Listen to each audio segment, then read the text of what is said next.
샬롬 할렐루야. 룻기 1장 16절 17절이요. 룻이 이르되 내게 어머니를 떠나며 어머니를 따르지 말고 돌아가라 관건하지 마옵소서. 어머니께서 가시는 곳에 나도 가고 어머니께서 머무시는 곳에서 나도 머물겠나이다.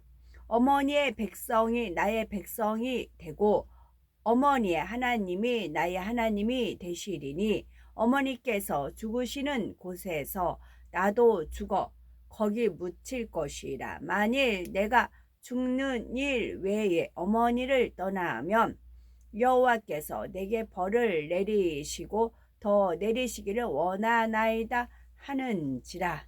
아멘. 선입니다. 선에서 룻의 선에 대해서 살펴봅니다. 아무리 어려운 상황에 처했을지라도 룻과 같이 항상 선한 마음으로 자신의 도리를 쫓아 행함으로 하나님의 사랑과 축복 가운데 살아가는 우리가 되어야 되겠습니다. 구약 성경 룻기를 보면 룻이라는 이방 여인이 어떻게 하나님의 은총을 받게 되었는가를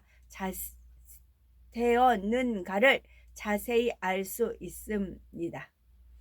참으로 비참한 상황에 처했으면서도 선한 마음을 소유하였기에 누구보다도 행복한 삶을 살았던 것입니다.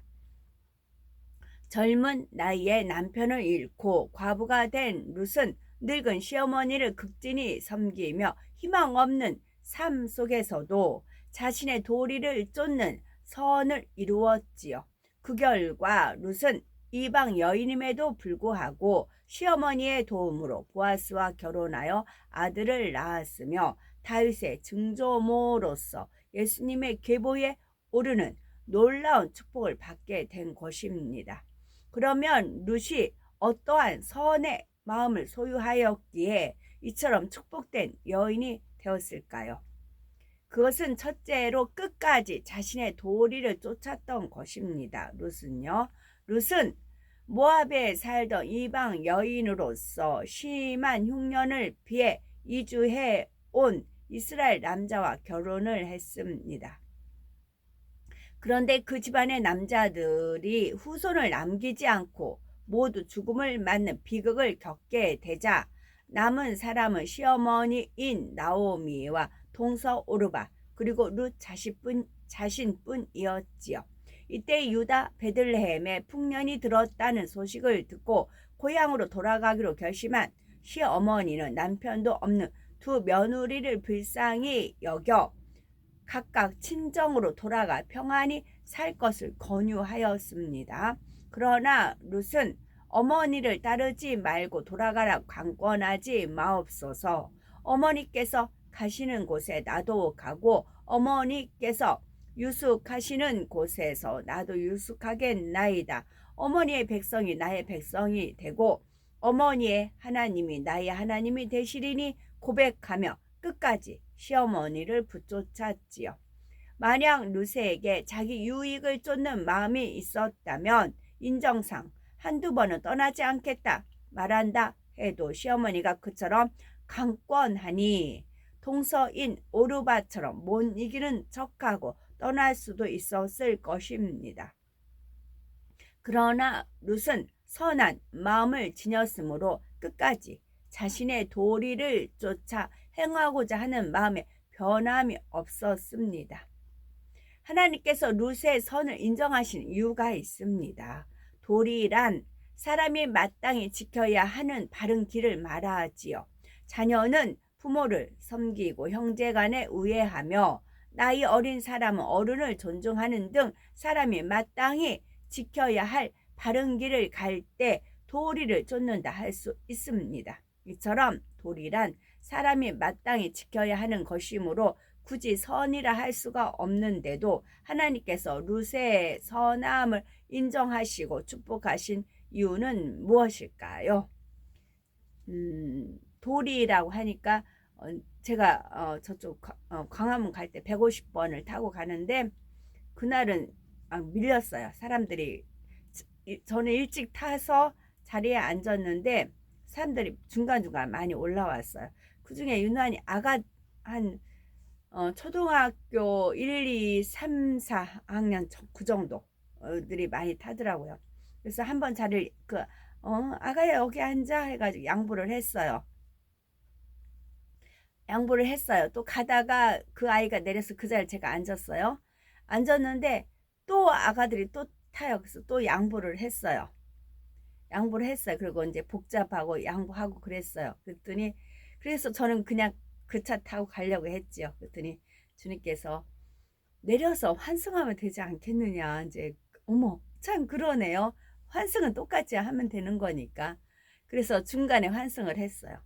중간에 내려서 이제 여유가 있는 차들이 이쪽은 이제 그 코스는 버스 한 대였거든요.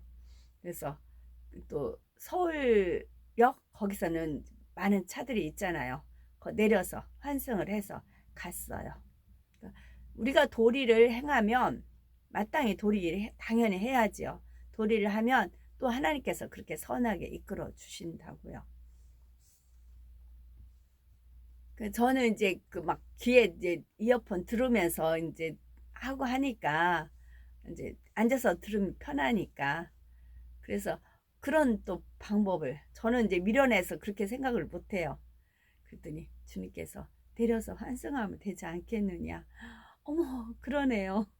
그래가지고 내려서 갔어요.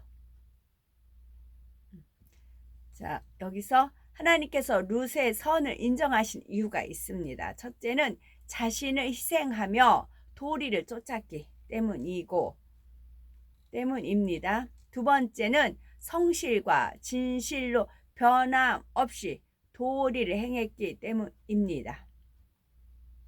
자신을 희생하며 도리를 쫓았기 때문입니다. 룻이 시어머니를 따라가지 않고 고향으로 돌아가면 일가 친척이 있고 재혼할 수도 있습니다. 그러나 시어머니를 쫓아간다면 시어머니의 고향이지만 룻에게는 낯선 땅이라 당장 먹고 살 뚜렷한 방안도 없으며 더욱이 시어머니는 나이가 드셨기에 룻이 모든 생활의 책임을 떠맡아야 하는 상황이지요. 그런데도 룻은 자신의 유익을 계산한 것이 아니라 단호히 자신의 도리를 쫓아 홀로 된 시어머니를 섬기는 길을 택했습니다. 요즘 많은 사람들이 부모님을 모시는 문제로 형제 간의 불화가 많지요. 이처럼 도리를 쫓은 편을 택하는 선은 가정에서뿐만 아니라 직장에서도 마찬가지입니다. 가끔 현재 근무하는 직장보다 더 좋은 대우를 받을 수 있는 곳으로 옮길 것을 제안을 받았는데 어떻게 하면 좋을까요? 라고 상담을 하기도 하지요. 자신에게 분명히 유익이 되는 편을 택하기 전에 상담하는 것은 하나님의 선하신 뜻을 쫓고자 하기 때문이지요. 그러나 자신이 어려울 때 그 직장에서 일하게 되었으므로 많은 도움을 받았다든지 그 직장에서 좋은 기술을 배웠기에 능력 있는 사회인이 되었다든지 그래서 지금은 회사에서 중요한 역할을 감당하고 있는 상황이라면 과연 어떻게 하는 것이 선일까요? 꼭 이직해야만 하는 형편이라면 내게 많은 유익을 주었던 직장에 해가 되지 않도록 해야 하는 거죠. 이처럼 하나님을 믿음으로 현실의 어떠한 유익을 포기하면서 도리를 쫓는 선을 택한다면 하나님께서는 반드시 더 좋은 것으로 갚아주신다는 사실입니다. 신앙 안에서도 도리를 쫓는 선한 마음을 가진 사람은 영적인 성장이 빠른 것을 볼 수 있습니다. 마음이 선한 사람은 죄에서 구원해 주신 하나님의 사랑과 주님의 은혜에 감사하기 때문에 하나님의 뜻대로 사는 것이 당연한 도리라고 여기게 됩니다. 그래서 주일을 성수하고 11조를 드리며 계명을 지키게 되지요. 도리를 쫓는 편을 택하는 선한 마음이라면 하나님께 드리는 것이 아깝지가 않은 거죠. 성령을 통해 은혜의 체험을 하면 자신에게 있는 모든 것이 원래는 하나님의 것임을 알게 되고 그것을 인정하는 믿음의 표현으로 10분의 1만 드리라는 하나님의 말씀이 결코 무겁게 느껴지지 않는 것입니다. 그래서 비록 초신자라 할지라도 마음이 선한 분들은 신앙생활을 시작한 처음부터 주일 성수와 11조를 잘하게 됩니다. 이처럼 자신의 도리를 쫓는 선이 있으면 가정이나 직장에서는 물론 신앙 안에서도 신속하게 하나님의 사랑과 축복을 받을 수 있도록 하나님께서 체험을 주시고 믿음이 되도록 역사해 주십니다. 또한 하나님께서 룻의 선을 인정하시는 이유는 성실과 진실로 변함없이 도리를 행했기 때문입니다. 하나님께서는 무엇이든지 억지로 하는 것을 기뻐하지 않고 자유의지 가운데 성실함과 진실함으로 변함없이 행하는 것을 기뻐하시며 축복하십니다. 룻은 시어머니를 쫓아 유대 땅으로 온 후로 한 번도 자신의 선택을 후회하지 않고 처음과 동일한 마음으로 시어머니를 섬겼습니다. 베들레헴에 도착했을 때는 당장 일용할 양식을 구해야 하는 처지였기에 하루 종일 주운 이삭을 가지고 시어머니를 공개하면서도 기쁘게 여겼고 종일 있었던 일들을 조근조근 상세히 아뢰었지요. 친딸보다 더한 성심으로 어머니의 마음을 헤아려서 사랑으로 섬겼던 것입니다.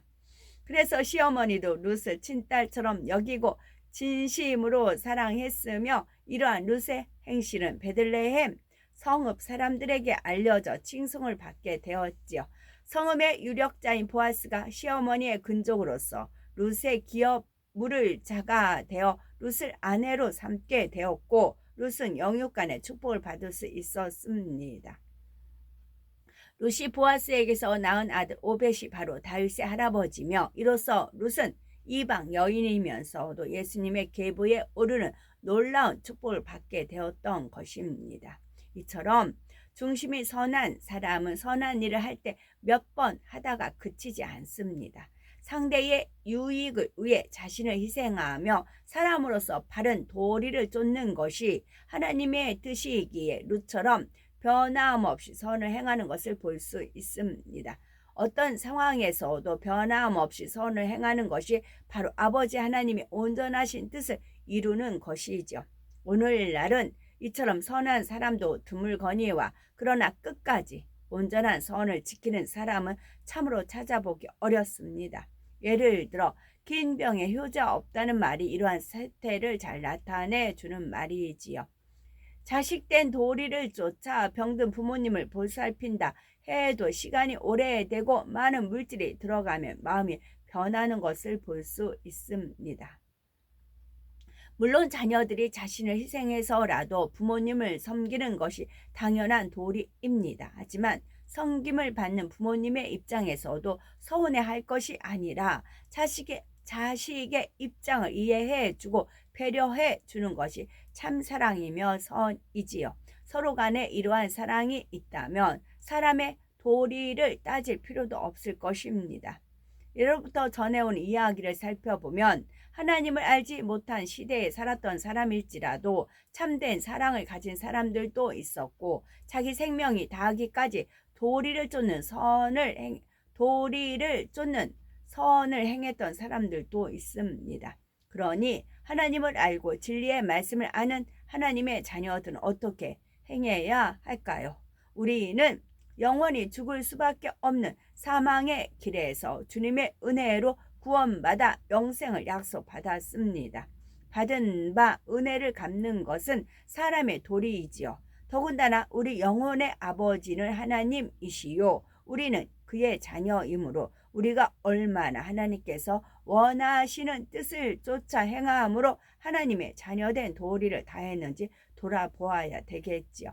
특히 주님의 은혜에 감사하여 내 평생을 주님께 드리겠습니다 라고 고백한 분들은 마음에 변함이 없는지 살펴보아서 때로는 어려운 일을 만난다 해도 감사와 기쁨으로 달려갈 수 있어야 합니다. 그럴 때 하나님께서는 반드시 가장 좋은 것으로 갚아주신다는 사실을 믿어야 되겠죠. 우리는 육적인 가족의 구성원으로서 혹은 영적인 가족의 구성원으로서 얼마나 선한 마음으로 내 자신의 도리를 다하고 있는지요. 만일 영이신 하나님의 자녀된 도리를 쫓는 사람이라면 영육 간에 자신의 도리를 다하게 될 것입니다. 룻과 같이 도리를 쫓는 선을 온전히 이루어 하나님께서 예비하신 사랑과 축복을 넘치게 소유하는 우리가 됩시다. 아멘.